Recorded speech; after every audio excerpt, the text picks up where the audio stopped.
हाँ आगे है सिंहो वटुहु में काव्यत्व नहीं है, ये हो गया था गुरुजी। आगे चले थे ना। हाँ, तथा ही से पढ़ना है गुरुजी आज। हाँ हाँ। हम्म।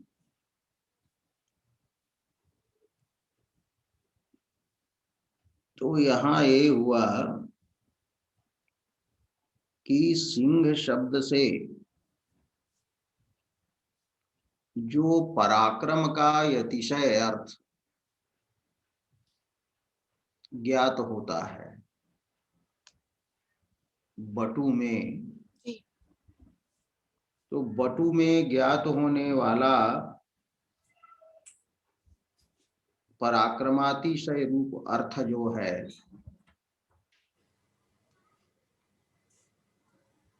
उसके ज्ञान का कारण शब्द ही है।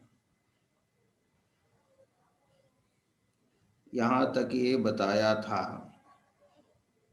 कि वटो पराक्रमातिशयशालित्वम और घोषस्य अति पवित्रत्व शीतलत्व सेव्यत्वादिकं प्रयोजनम यत् प्रयोजनम अशब्दवाच्यम वर्तते शब्देन अभिधावृत्त्या बोध्यम नास्ति। पुनः तत् अन्येन प्रमाणेन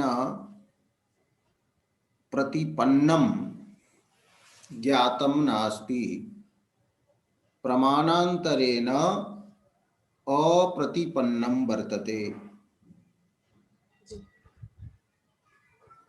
तस्मिन् पराक्रमातिशय शालित्व रूपे अर्थे शब्दस्य न व्यापारः इति न, अर्थात शब्दस्यैव व्यापारः अस्ति।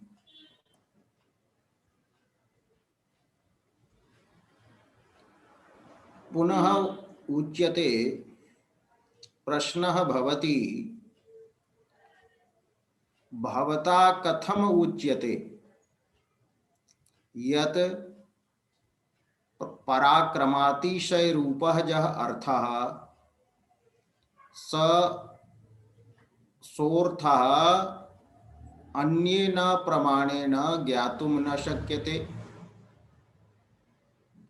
एवं घोषे अति पवित्रत्वादि रूपः यह अर्थः वर्तते सोपि प्रमाणांतरेण ज्ञातुं न शक्यते। सोऽर्थः प्रमाणांतरा प्रतिपन्नः अस्ति प्रमाणांतरेण अज्ञातः अस्ति इति कथम उच्यते। जी। यतो हि अनुमान प्रमाणेन घोषे अति पवित्रत्वादेः अनुमानं कर्तुं शक्यते। कथम अनुमानं भविष्यति कि घोषः अति पवित्रत्वादि धर्मवान अस्ति। कथम तत्सामीप्यात् तस्य प्रवाहस्य सामीप्यात् कि प्रवाहस्य समीपे वर्तते घोषः प्रवाहस्य सामीप्य संबंधः तो प्रत्यक्ष प्रमाणेन ज्ञातः वर्तते। यथा धूमः पर्वते प्रत्यक्षेण ज्ञातः भवति तेन धूमेन प्रत्यक्ष विषयेण धूमेन अप्रत्यक्ष विषयः वह्निः पर्वते अनुमीयते। जी।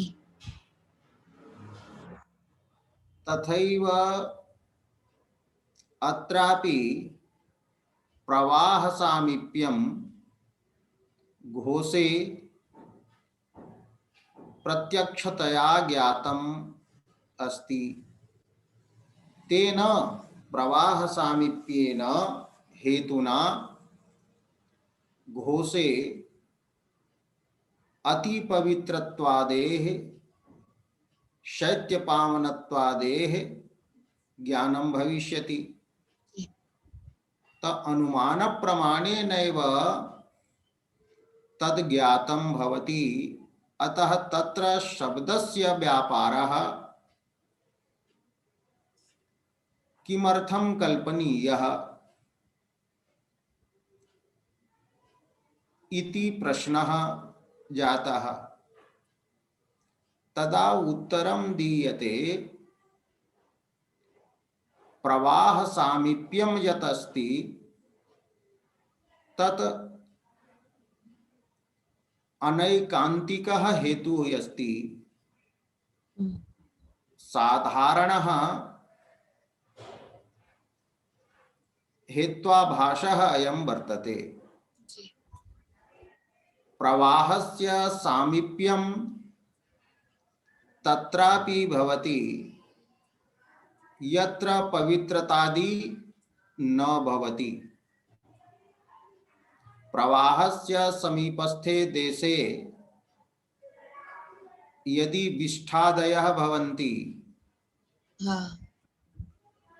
तर्हि तत्र प्रवाहस्य सामीप्यं तु अस्ति, किन्तु तत्र अति पवित्रत्वादि रूपं साध्यं नास्ति।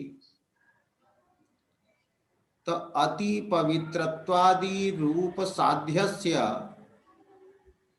अभावस्यापि स्थले प्रवाह सामीप्यं भवति। तो यत्र हेतुः व्यभिचरितः भवति अनैकान्तिकः भवति तत्र अनुमानं कर्तुं न शक्यते।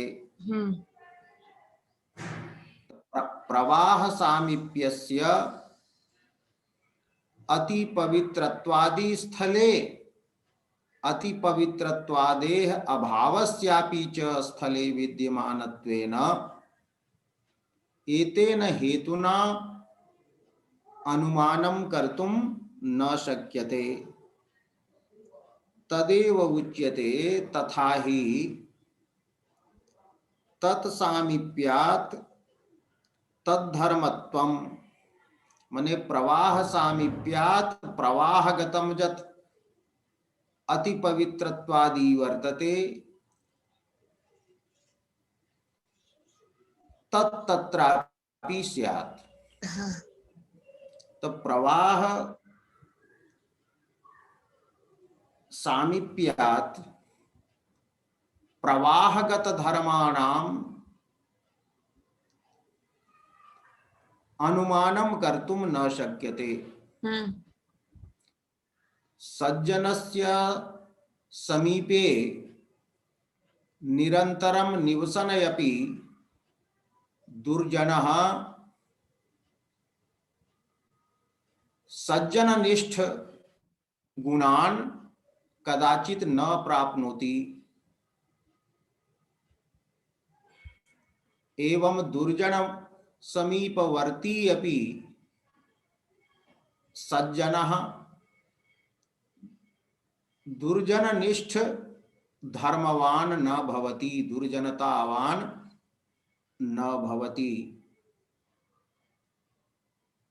तो अयं नियमः नास्ति, नित्यः व्याप्तिः नास्ति। यद यत्र यत् सामीप्यं तत्र तद्धर्मत्वं तद्धर्मवत्वम्। अतः प्रवाह सामीप्यं घोषे अस्ति,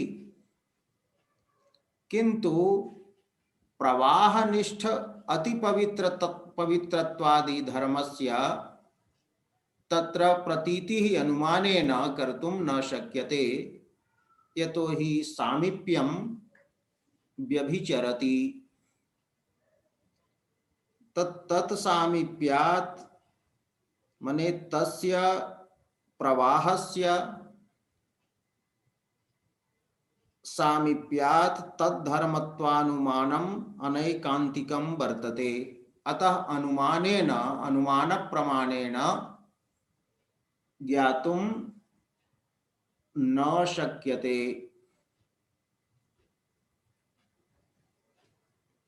तर्हि एवं उच्यतां यत्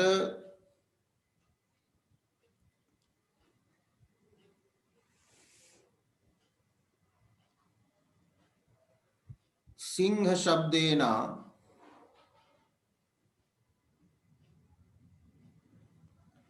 एवं च गंगा शब्देन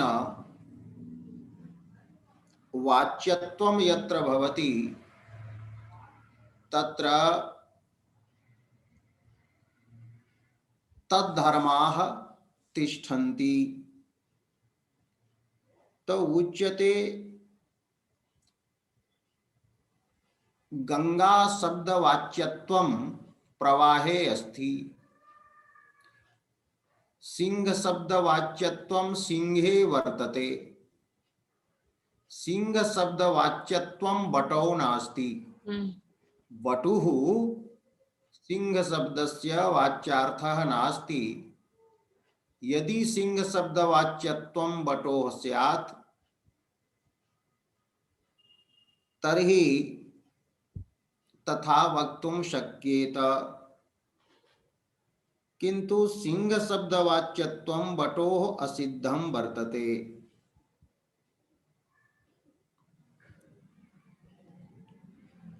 तर्हि सिंह शब्दे व्यंजना व्यापारः स्वीकरणीयः, तेनैव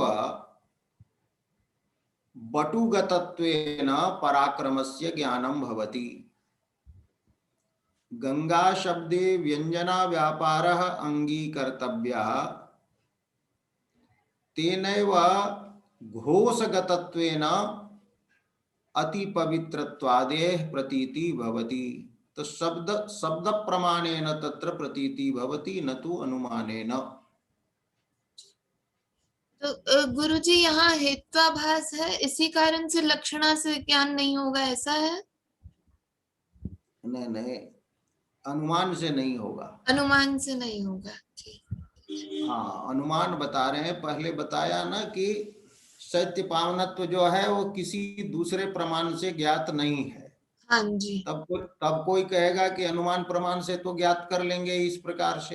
हाँ, तो कि वहाँ हेत्वाभास है तो प्रमाण अनुमान। हाँ, क्योंकि अनुमान जब आप लगाएंगे तो अनुमान में हेतु चाहिए, साधन चाहिए, तो साधन देंगे कि प्रवाह सामीप्य है, इसलिए प्रवाह धर्मवत्व उसमें है जी।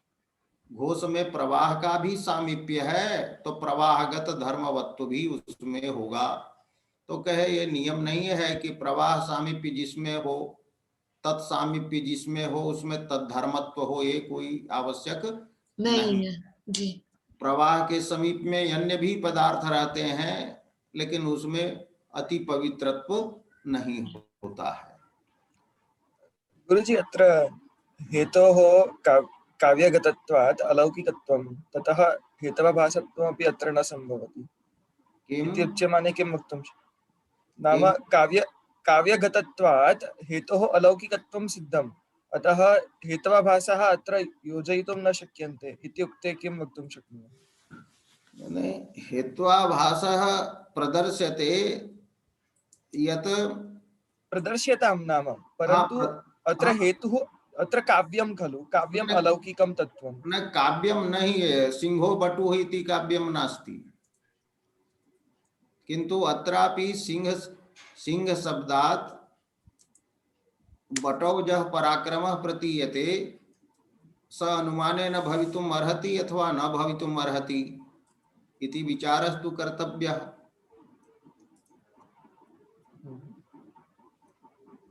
अनुमान प्रमाणेन यह अर्थः ज्ञातः भवति तत्र शब्द प्रमाणस्य प्रवृत्तिः न भवति। यदि अनुमानेनैव कश्चित् अर्थः ज्ञातः तर्हि अन्यस्य प्रमाणस्य उपयोगः किमर्थः भवेत्?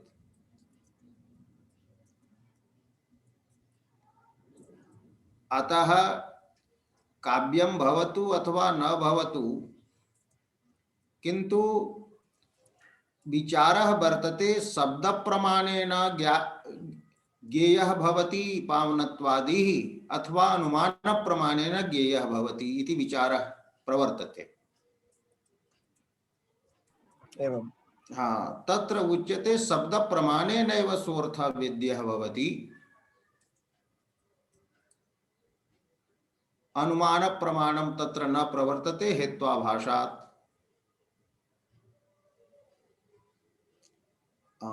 इदमेव तात्पर्यं वर्तते तत्र, माने शब्द प्रमाणेनैव। पूर्वम् उक्तं न कि प्रमाणान्तरा प्रतिपन्नं वर्तते अति पवित्रत्व शीतलत्व सेव्यत्वादिकम्। तो कथम प्रमाणान्तरा प्रतिपन्नत्वं तत्र भवति, प्रमाणान्तरा ज्ञातत्वं कथम भवति, अनुमानेन ज्ञातुं शक्यते इति कश्चित् वदेत्, एषा व्याप्ति भविष्यति तत्सामीप्यात् तद्धर्मवत्वम्। यस्य यत् सामीप्यं भवति तस्य तद्धर्मवत्वं भवति। यः पदार्थः यस्य समीपे तिष्ठति तस्मिन् तस्य पदार्थस्य धर्मः भवति इति व्याप्तिः प्रदर्श्यते। किंतु उक्तम ऐसा व्याप्तिः नास्ति, नित्य संबंधः नास्ति कि जो जिसके पास रहेगा उसमें उसका गुण आ ही जाएगा, धर्म आ जाएगा, ये अपेक्षित नहीं है। यस्य यत्र संयोगः तस्य तत्र तद्धर्मवत्वम्। सामीप्य नहीं कहे गुरुजी, मात्र संयोग कहे। किसको? संयोग संबंधावच्छिन्न जो सामीप्य यदि हो दो पदार्थों के बीच में, तो तयोः परस्पर कदाचित एवं भवितुम् अर्हति कि वो नहीं आएगा, तब भी नहीं आएगा। कोई सामीप्य संयोग से हो या कुछ से भी हो, एक करंट थोड़ो है कि चला आएगा उससे ट्रांसफर होकर के उसमें। बहुत ऐसे होते हैं आएगा लेकिन नहीं भी आ सकता है।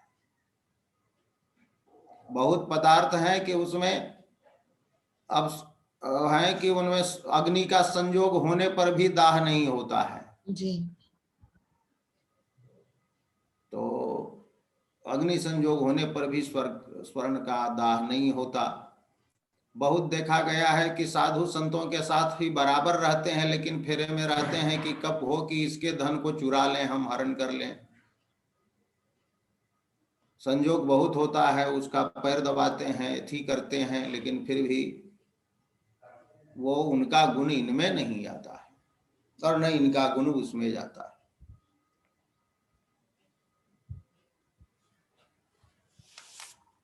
माने जाएगा भी लेकिन नहीं भी जाएगा। नियम नहीं है।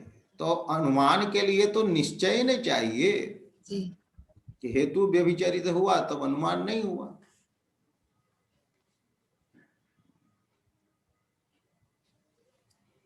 तो यही है। बटु का सिंह शब्द वाच्यत्व भी नहीं है, जिसलिए ये नहीं कह सकते कि सिंह शब्द वाच्यत्व धर्म बटु में है, और सिंह शब्द वाच्यत्व जो है सो सिंह में भी होता है। जी। तो सिंह शब्द वाच्यत्व जहां पर हो वहां पर तद्धर्मवत्व होगा।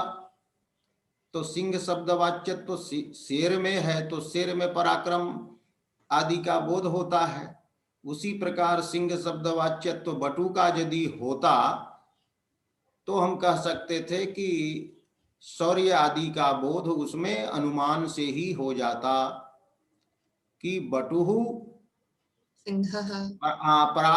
पराक्रमवान सिंह शब्द वाच्यत्वात् सिंहवत। हाँ, कि सिंह यथा सिंह शब्दवाच्यः सिंहे यथा सिंह शब्दवाच्यत्वं भवति तथैव वटौ अपि सिंह शब्दवाच्यत्वं वर्तते अतः वटौ अपि पराक्रमः अस्ति इति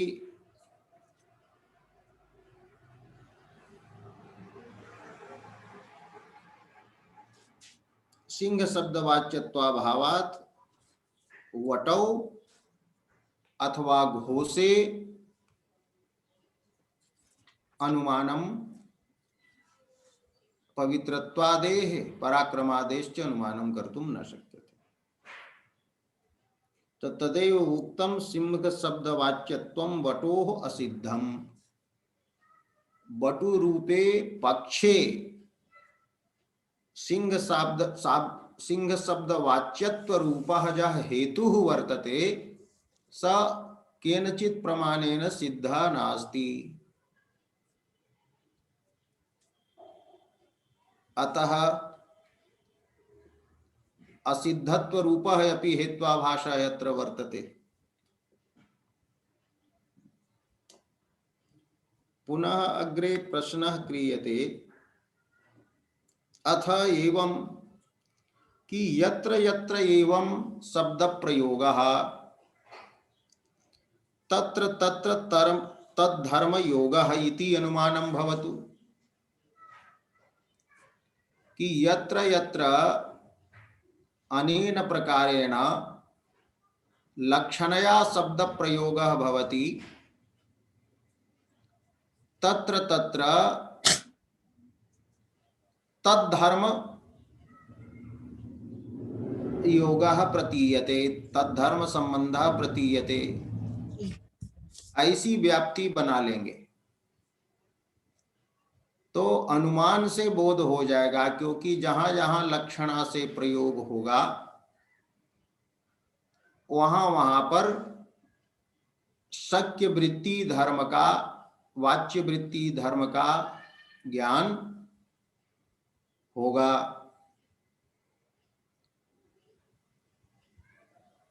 तो ऐसा हम अनुमान कर सकते हैं कि घोषः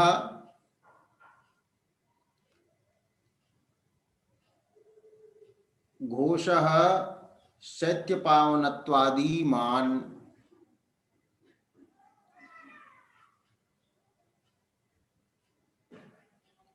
लक्षणायाः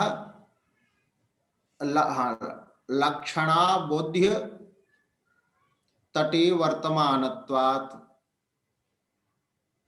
लक्षणाबोध्य तट में वो विद्यमान है। तो ऐसी व्याप्ति हम बना लें तो इसका कहता है कि ऐसी व्याप्ति बनती है कहीं अनुभव करके, कि कहीं किसी ने देखा महानस में कि जहां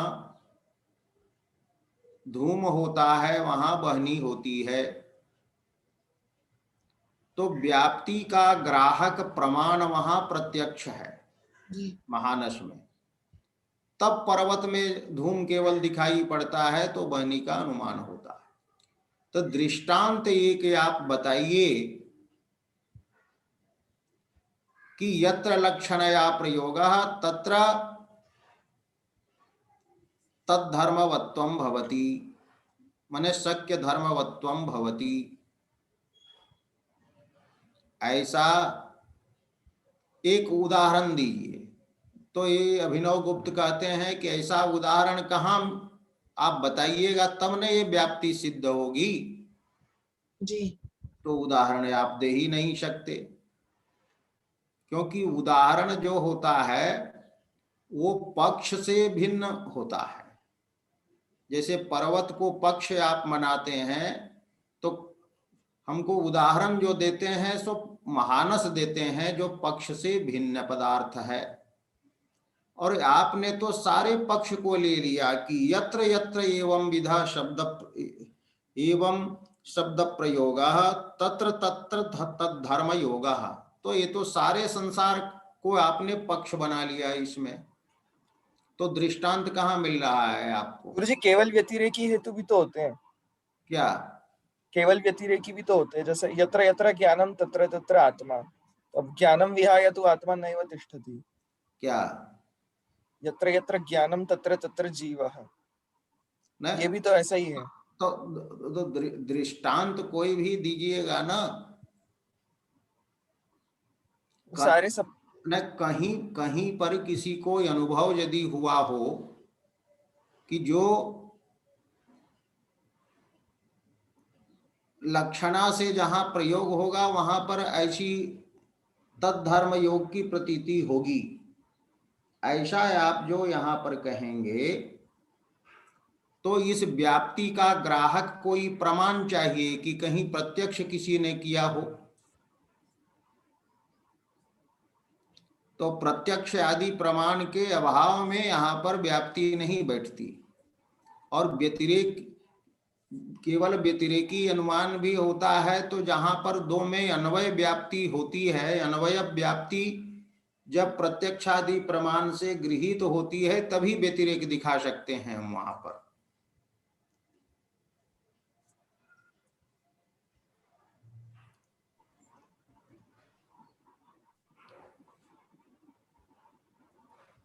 अन्वय व्याप्ति में कोई प्रमाण होना चाहिए ना। आप जो व्याप्ति बता रहे हैं उसमें प्रमाण है, शास्त्र प्रमाण कह रहा है, तो वो प्रमाण है, वो कह रहा है, ऐसा तो बनेगा वहां। हाँ, गुरुजी, प्रमाता का ज्ञान प्रमाण नहीं बनेगा क्या? क्या? प्रमाता का स्वयं ज्ञान की अहम अहम एव जाने यत्र तो यत्र। प्रमाता का ज्ञान सब प्रमाण होने लगे हैं, तो प्रमाता भी अनेक प्रकार के होते हैं। कसाय युक्त प्रमाता होते हैं, तो उनका ज्ञान भ्रमात्मक भी हो सकता है। योगी का जो ज्ञान है वो प्रमारूप हो सकता है। तो किस प्रमाता के ज्ञान को आप प्रमाण मानेंगे? तो जो निर्दुष्ट प्रमाता है उसी के ज्ञान को नो प्रमाण मानेंगे। अब वो प्रमाता निर्दुष्ट है कि नहीं है, उसमें क्या प्रमाण है आपके पास? तो वो जो बोलेगा उसी पर विश्वास करना होगा आपको। तो आप तो वाक्य वहां प्रमाण होगा कि हाँ ये कह रहे हैं इसलिए यही प्रमाण हुआ। आप तो वाक्य उनका वचन ही प्रमाण हुआ।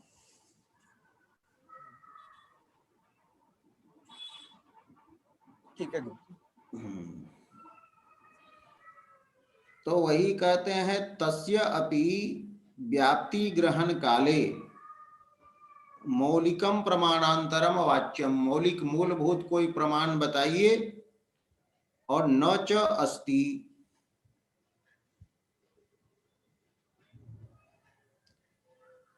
और नहीं ऐसा कोई प्रमाण है। किंचिदपि प्रमाणम नास्ति यत् व्याप्तिम ज्ञापयेत यत्र एवं विधा शब्द प्रयुज्यते तत्र तद्धर्म योगः भवति। यत्र लक्षणया शब्द प्रयोगः तत्र शक्यगत धर्म योगः।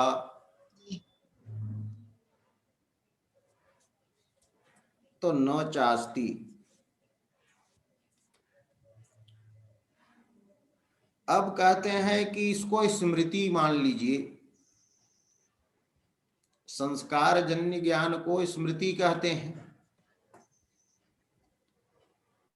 तो प्रवाह का हुआ कि प्रवाह के समीप में तट है, तो तट में या घोष में भी अति पवित्रता आदि का स्मरण होता है।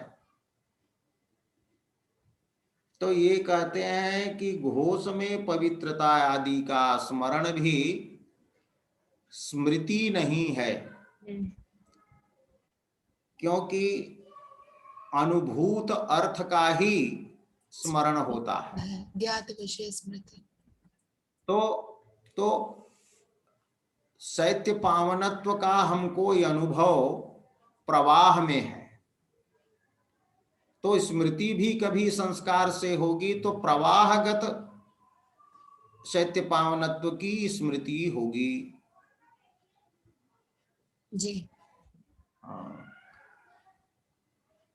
और घोषगत पवित्रता आदि का अनुभव हमको पहले से नहीं है, वो तो शब्दे बता रहा है, शब्द बतला रहा है, तभी हम जान रहे हैं। तो ये स्मृति भी नहीं है। तो न च स्मृति इयम् अननुभूते तदयोगात्। अननुभूते अर्थे, योऽर्थः न अनुभूतः तत्र तस्याः स्मृतेः अयोगात्। वहाँ स्मृति का अयोग होगा।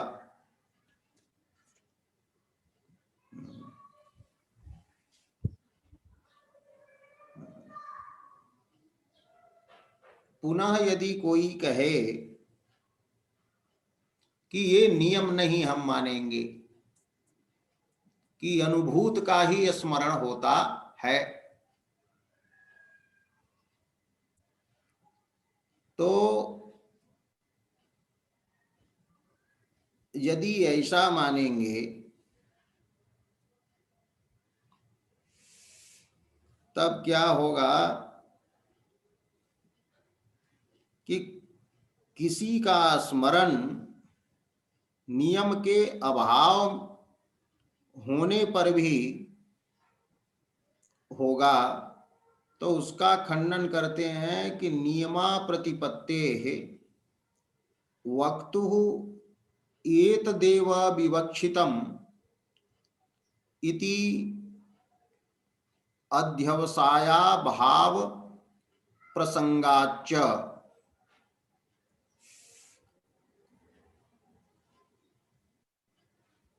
किसी नियम की प्रतिपत्ति नहीं होने से और बाद में अध्यवसाय होता है, श्रोता जो है निश्चय करता है कि वक्ता का यहाँ पर यही विवक्षित अर्थ था।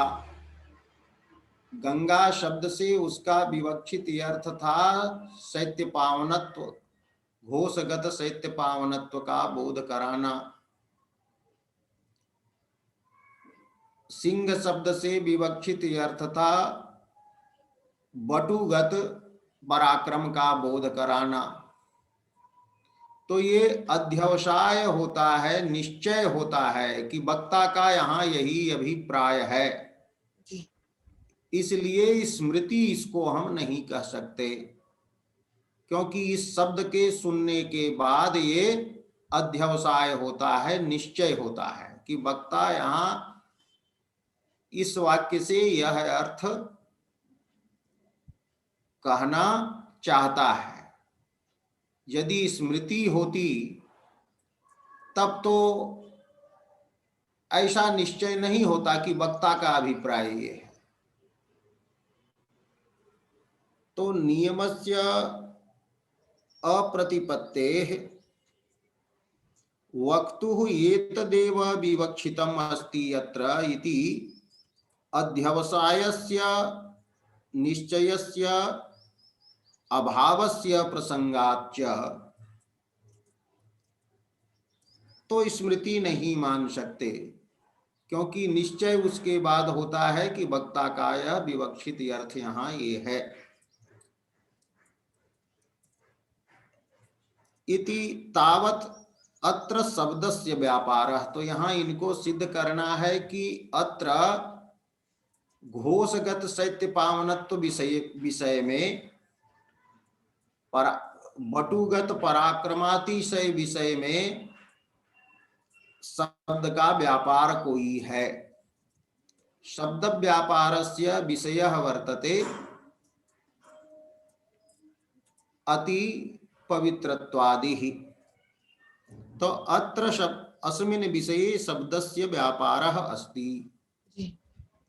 अब फिर कहते हैं कि शब्द का वो व्यापार जो है सो अभिधा रूप नहीं है, क्योंकि उसमें संकेत नहीं है उसका। ये पहले भी जानते हैं आप लोग कि व्यापारश्च शैत्य पावनत्वादो नाभिधात्मा न अभिधा रूपः समयाभावात् संकेताभावात् न तात्पर्यात्मा, कि तात्पर्य रूप व्यापार मान लें शब्द का। तो कहते हैं कि तस्य अन्वय प्रतीतौ एव परीक्षयात, ये अन्वय की प्रतीति कराने में ही वो तात्पर्य व्यापार परीक्षीण हो जाता है, और न लक्षणात् लक्षणात्मा, कि लक्षणा व्यापार उस शैत्य पावनत्वादि का बोध कराएगा, तो वह भी नहीं है। कि उक्तातेव हेतु, उक्त हेतु से ही, क्योंकि हेतु कहा कि मुख्यार्थवाद आदि जो हैं हेतु हैं, तो प्रयोजन के बोध कराने में मुख्यार्थवाद नहीं है, और लक्ष्य अर्थ जो है सो मुख्य है भी नहीं, तट में बाध है भी नहीं। तो कारण देते हैं उक्ता देव हेतु स्खलद गतित्वा भावात।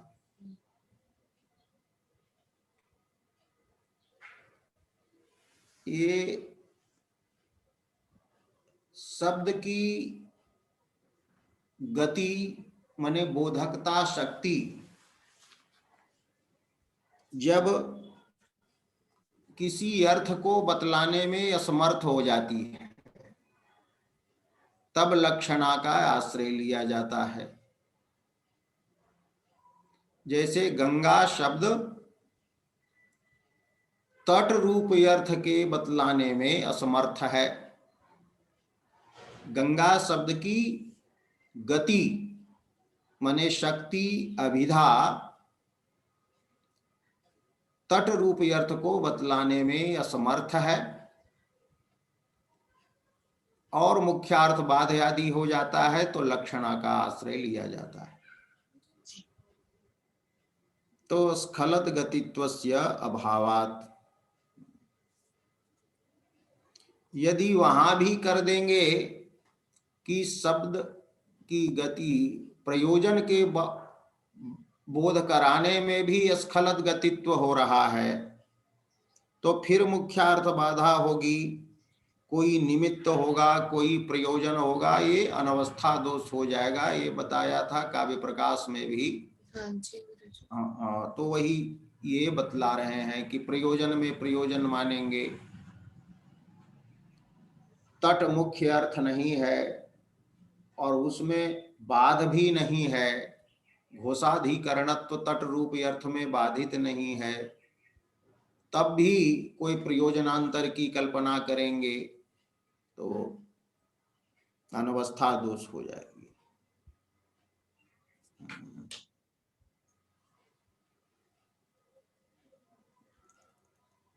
इसलिए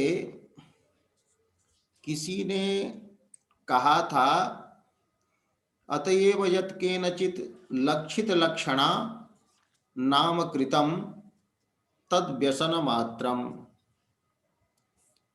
किसी ने व्यंजना व्यापार का नाम दूसरा कर दिया था, लक्षित लक्षणा।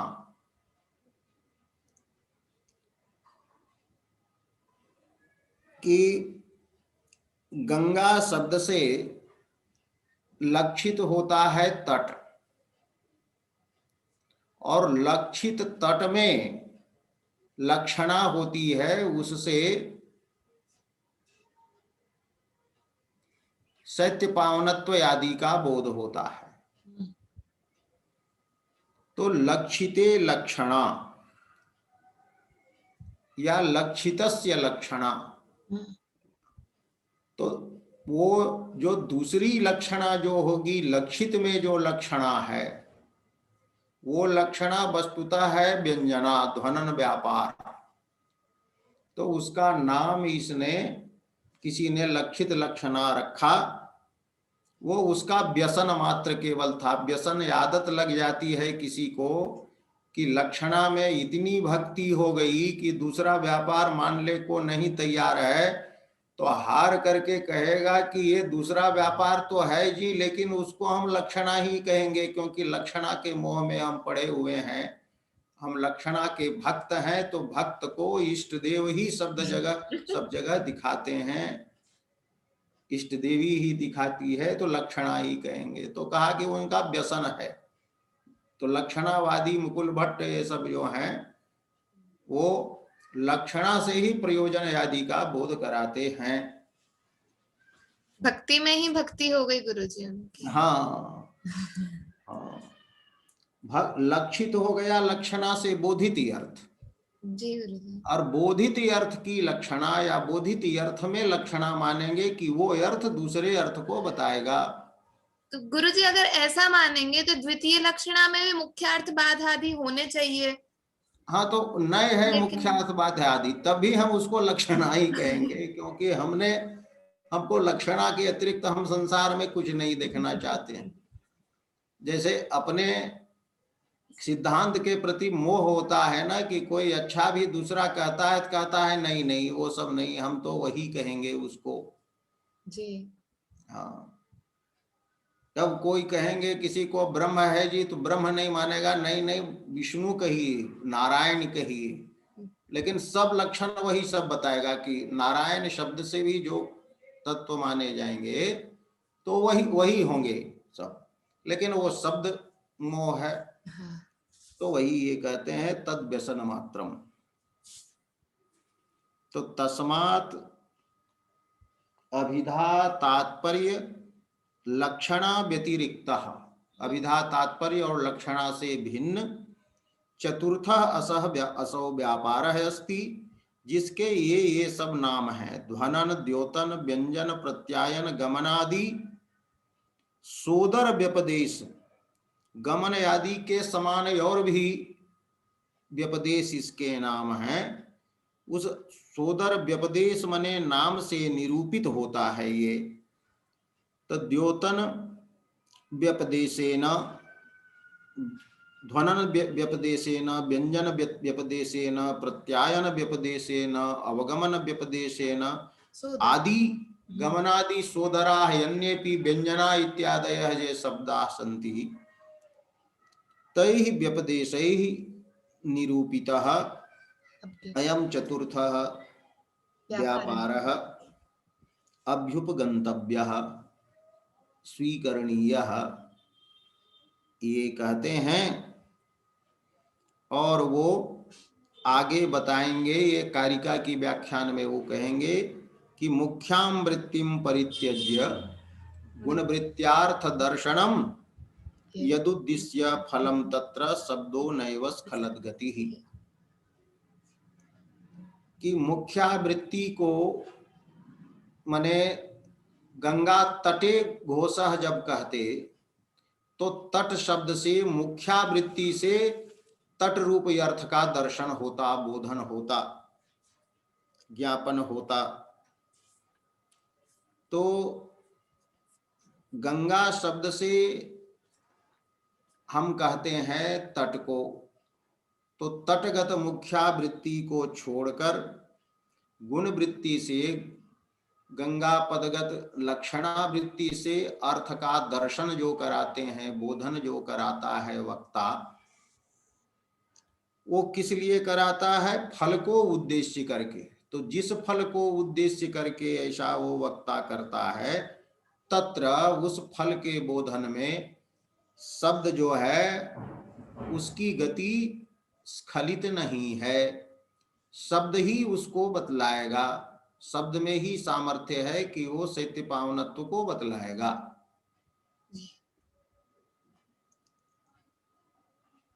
ये आगे ये बताएंगे। गुरुजी तो स्खलत गति के बारे में एक और बार बता दीजिए।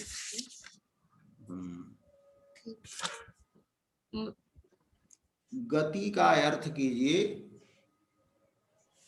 बोधकता शक्ति। जी शब्द में शक्ति होती है ना, ये विधा, हाँ। तो वो गति ले लीजिए। अब करेंगे स्खलंती गति ही यस्य, स शब्दः स्खलत गति ही, उस शब्द को हम कहेंगे स्खलत गति। तो गंगा शब्द को हम कहेंगे स्खलत गति। कब? जब वह, क्योंकि वह तट को बोध कराने में उसकी अभिधा शक्ति फिसल रही है, माने असमर्थ हो रही है। तो गंगा शब्द तट रूप अर्थ के बोध कराने में उसकी बोधकता शक्ति स्खलित है, लेकिन सत्य पावनत्व के बोध कराने में गंगा शब्द की शक्ति स्खलित नहीं है। हाँ, तो गंगा शब्द वहां स्खलत गति नहीं है, तो लक्षणा नहीं होगी। तो गंगा शब्द व्यंजना व्यापार से ही सत्य पावनत्व का बोध कराएगा जी। हाँ, क्योंकि गुरुजी शब्दस्य विशेषणम् अस्ति। हाँ, शब्दस्य विशेषणम् शब्दो नैव स्खलत गति स्पष्टं वर्तते। शब्दः गंगादि शब्दः स्खलत गति ही नास्ति, स्खलंती गति ही बोधकता शक्ति यस्य सः नास्ति, अर्थात गंगा शब्दे नैव प्रयोजनं बोधयितुं शक्यते। यदा गंगा शब्दस्य अभिधा रूपा शक्ति स्खलिता भवति, मुख्यार्थ बाधादि भवति, तदा लक्षणाया श्रीयते।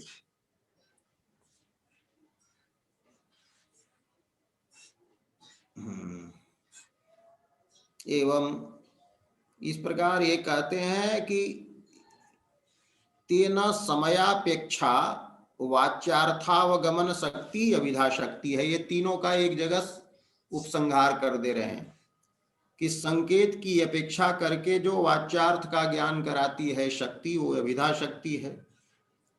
और तदन्यथानुपपत्ति सहाया अर्थावबोधन शक्ति ही तात्पर्य शक्ति है।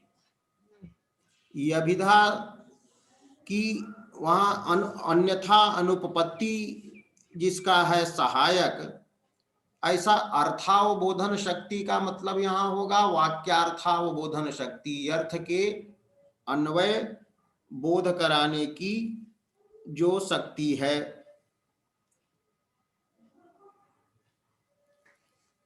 यहां ये लेंगे कि शब्द का सामान्य अर्थ होता है। जैसे गो कहेंगे तो गो का अर्थ हुआ गो सामान्य, लेकिन गाय माने कोई कह रहा है तो वहां एक विशेष गाय को लाना है, सामान्य गाय को नहीं कह रहा है। तो गो शब्द से पदार्थ सामान्य की उपस्थिति होती है अभिधा शक्ति के द्वारा, और चूंकि सामान्य का अन्वय वहां नहीं हो सकता, इसलिए सामान्य के अन्वय के अन्यथा अनुपपन्न होने से विशेष अर्थ का बोध हो जाता है, और विशेष अर्थों का अन्वय बोध कराने वाली जो शक्ति है वो तात्पर्य शक्ति है। तो होगा कि तस्य मने विशेष रूप जो है अन्वित अर्थ, उसकी अन्यथा अनुपपत्ति होने पर, कहने का मतलब वाक्य से विशेष अर्थ की प्रतीति होती है, तो विशेष अर्थ की प्रतीति अभिधा नहीं करा सकती, अन्वय रूप अर्थ की प्रतीति अभिधा नहीं करा सकती, इसलिए तात्पर्य मानना पड़ता है कि विशेष रूप अर्थ की प्रतीति के अन्यथा माने तात्पर्य के अभाव में अनुपपन्न होने के कारण वो जो तात्पर्य शक्ति आती है अर्थावबोधन शक्ति, वो तात्पर्य शक्ति है। तत् से लेंगे वाक्यार्थ, अन्वयार्थ, विशेष रूप अन्वयार्थ, उसके अन्यथा माने तात्पर्य के अभाव में अनुपपन्न होने पर वही अनुपपत्ति हो जाती है सहायिका तात्पर्य शक्ति की, अर्थात अन्वय बोध से वहां पर हम अनुमान करते हैं कि शब्द का दूसरा भी व्यापार वहां है, और यही हो गया। और मुख्यार्थ बाधादि सहकारी अपेक्षार्थ प्रतिभासन शक्ति लक्षणा शक्ति, कि मुख्यार्थ बाधादि सहकारी कारणों की अपेक्षा से अर्थ को बतलाने वाली जो शक्ति, अर्थ ज्ञान की शक्ति जो है वो लक्षणा शक्ति। और तत्शक्ति तृतीयोपजनित, उन तीनों शक्तियों से उपजनित जो अर्थ का अवगम है, मूल जिसका, और जात तत्प्रतिभास पवित्रित, और उन अर्थों के अवगम के मूल से अवगम मूलक जो है तत्त वाक्यार्थों का प्रतिभास, उससे पवित्रित जो होता है प्रतिपत्ता माने ज्ञाता। तो ज्ञाता की जो प्रतिभा है, उस प्रतिभा ही है सहाया। प्रतिभा सहाया यस्याह सा अर्थबोधन शक्ति ध्वनन व्यापार, माने ध्वनन व्यापार की सहायिका प्रतिपत्ता माने बोधा में रहने वाली प्रतिभा है, कि यदि श्रोता में प्रतिभा हो तो ध्वनन व्यापार से उस अर्थ को वो समझ लेगा। तो प्रतिपत्ता को पवित्र होना चाहिए, माने उसकी बुद्धि को विशद होना चाहिए। तो बुद्धि जो है सो बुद्धि विशद होगी उसकी कब, कि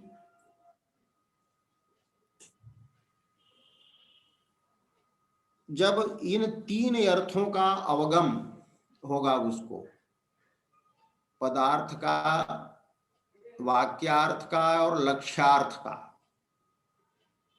तो इन तीनों अर्थों का अवगम होगा और उसके अवगम रूप प्रतिभास से तीन अर्थों के ज्ञान करने से जिसकी बुद्धि निर्मल हो जाएगी, तो उस प्रतिपत्ता में रहने वाली प्रतिभा इसकी सहायिका। तो हम संक्षेप में कह सकते हैं कि अभिधा की सहायिका होती है, अभिधा की सहायिका शक्ति है, मैंने कही अभिधा का सहायक है संकेत, लक्षणा के सहायक हैं मुख्यार्थ बाधादि तीन, और व्यंजना के सहायक है की सहायक है प्रतिभा। तो यही ये कहा। अब तो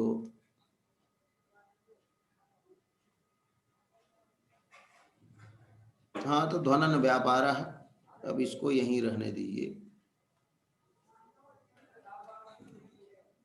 जी गुरुजी। हाँ, तो अद्य एतावदेव भवतु।